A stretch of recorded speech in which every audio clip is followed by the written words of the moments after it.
Cyrus, thank you very much for accepting our invitation. We're here at his residence, here on behalf of Agil's channel. Here to hear Cyrus play today. Without further ado, I'd like to introduce him and have him say a few things about himself, about how he started, when he started playing the piano. One of the questions I had for you, Cyrus, was out of all the instruments that are out there, regardless of the age where you start playing them, why did you pick the piano? Sure, I picked the piano because I feel like it encompasses all types of music. You can play jazz, you can play classical, you can play rock, you can play the blues. It really is the base instrument for learning all other instruments. If I choose to learn another instrument, such as the violin or the guitar, I think a piano is a great base. It gives you the textual knowledge. It gives you the you become familiar with harmonies and rhythms that will greatly help you in other instruments. Do you recall the first age at which you did take piano lessons? Yeah, I was about 8 years old. I started at McPhail Center for Music. I don't really remember how. Was it something that was pushed by your parents? Hey, we signed you up and you have to start playing the piano? I think I was interested. Or willingly, you just went forward and said, no, I definitely wasn't the one that initiated it, I don't think. I think my parents said, do you want to do this? I said, sure, yeah.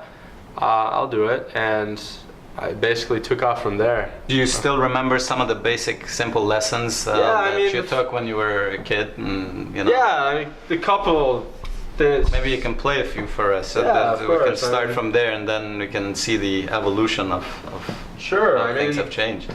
You'd start off with basic pieces, of course. You'd start with thirds. You'd learn thirds and fourths and fifths, and for example, you could start out with the Twinkle Twinkle Little Star, for example.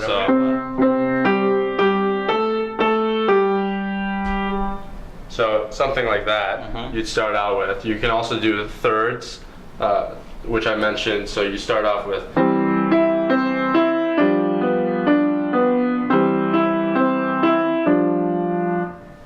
stuff like that. And that probably takes, a week to practice, and the next week when you come back to your teacher, you have to recital that. Yeah, exactly. And you basically on how much your technique improves, she will guide you, at least my teacher guided me in the right direction.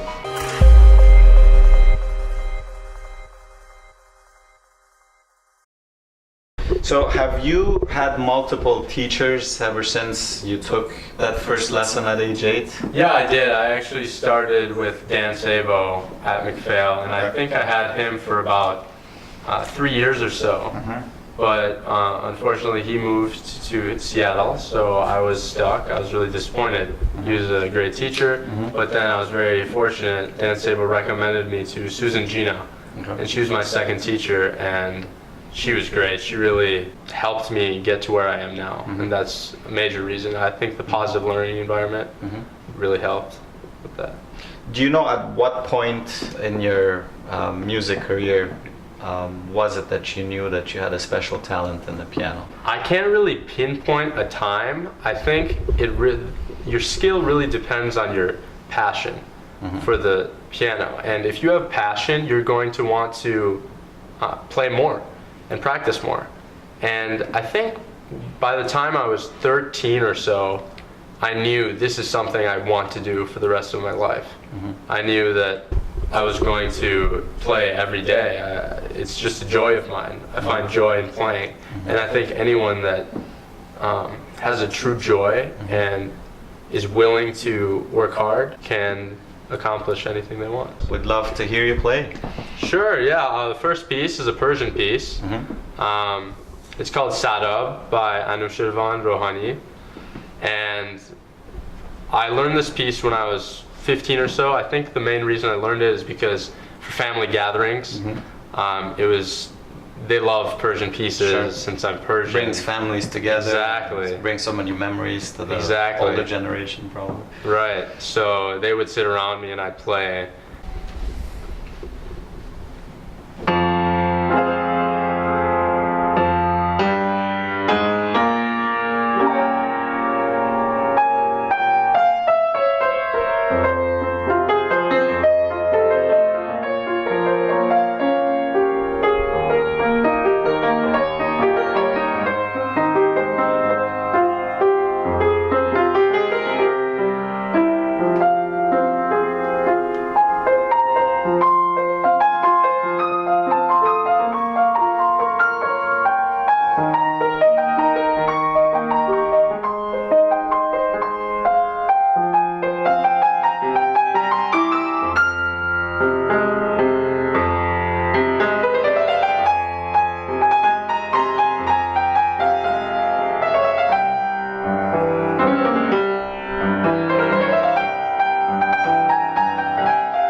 Cyrus, how hard is it to push yourself to the next level and to get better? At this point, it's harder because I'm a full-time student at the University of Minnesota. So right now I'm not taking formal training, but I'm making sure to maintain and keep up what I've learned before. I think it is hard, harder earlier as well, when I was 13 or 14. But I loved it, so it's much easier if you love it, and I think pushing myself came naturally. Tell us a bit more about your education, about the U. Oh yeah, I want to okay. ask you about that. So. Yeah, I'm a biomedical engineering major at the university. Mm-hmm. I'm not really sure where I want to take that, Mm-hmm. but I chose the major because I'm stronger in math and science. I thought that would be, and I'm analytical, so I thought that would be a good major for me. Not really sure where that's going to take me, but. And you're graduating in 2-3 years, maybe? 3 years, yeah. 3 years, May of 2016. Yeah. Awesome. Yeah. Absolutely. It's called Brode Sangan, Sure. by Gershwin Rohani as well.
Very nice.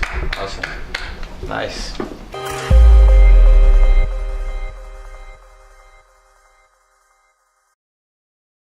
Cyrus, how much time does piano take up in your daily life? I would say it is hard to manage my time. You have to be very efficient. I would say about a couple years back I was playing an hour and a half a day or so.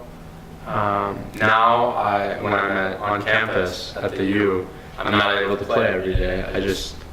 Whenever I have time, I actually would go to the hospital lobby, and there would be a nice baby grand there that I would play on, and it would be me and a security guard, and I would just jam by myself, I guess, for a little bit. And At the U, do you have access to a piano that is belongs you to? do have access to pianos in the music school. You can rent them out, but they do not give you access to pianos that you would be given to music majors. If you're not a music major, you can't use the fancy Steinways they have. Overall, I think I manage my time well, and it doesn't take up too much time. An hour and a half a day was probably my peak. Growing up, towards your 17, 18, the ages where especially boys have a lot of friends, are into sports, are into going out. Is there anything specific that you have to sacrifice in your life to get to the level of piano where you are now?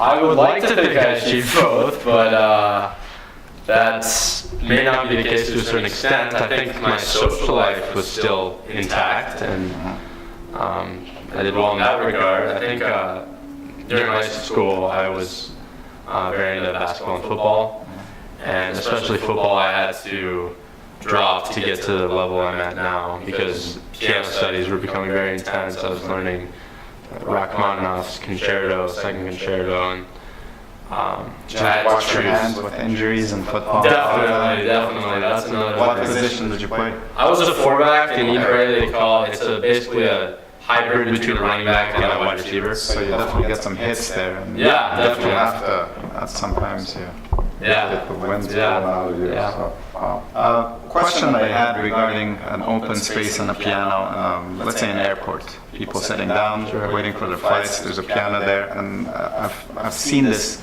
many times where I was at a check-in counter or picking somebody up, and randomly somebody's playing the piano, and most of the time they're very good. If you were that person, how would you think about what to play? Do you look at your audience? Do you see that there's a kid sitting there with his mom and his teenager sitting there, and that automatically makes you think of a certain type of music? Or do you just play Kol Sangam just because you want to play that?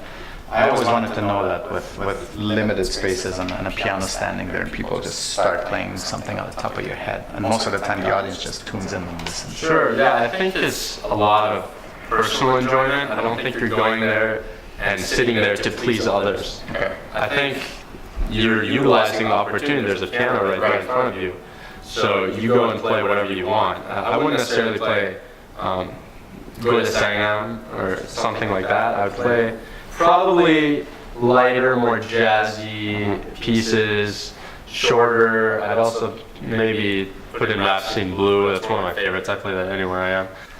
It's anything that you think about. If you see a little kid right next to you, you play a certain piece. I think you just go with the flow, do what you want. Some people pick up jazz more, some people like the traditional classical music more. Yeah, I think Chopin is my the one I love most in the classical regard. Jazz, I love Gershwin. It's a kind of a mix between classical and jazz. And I also played a trio, Oscar Peterson trio, during one of the high school variety shows or something. And that was really fun. I had a bassist with me and a drummer. I think encompassing both jazz and classical into your play makes you more complete player. Have you ever thought of forming a band? I have, but... Do you have friends who can accompany you, one as a drummer, let's say one as a bassist, and like, hey Cyrus, let's go, let's do it? I know some skilled bassists and drummers. I think if I were to start that, it would just be a lot of time that I don't really have right now. Right. You're students, you're finishing up your studies, and this might just come in at the wrong time. Exactly. So that's right probably now, an ambition that you've had. Yeah, it would be a fun thing to do, definitely. I've always had the dream of, playing at Dakota Jazz Club or something with bassist and drummer. Of course. But right now, it's not a big issue. Good.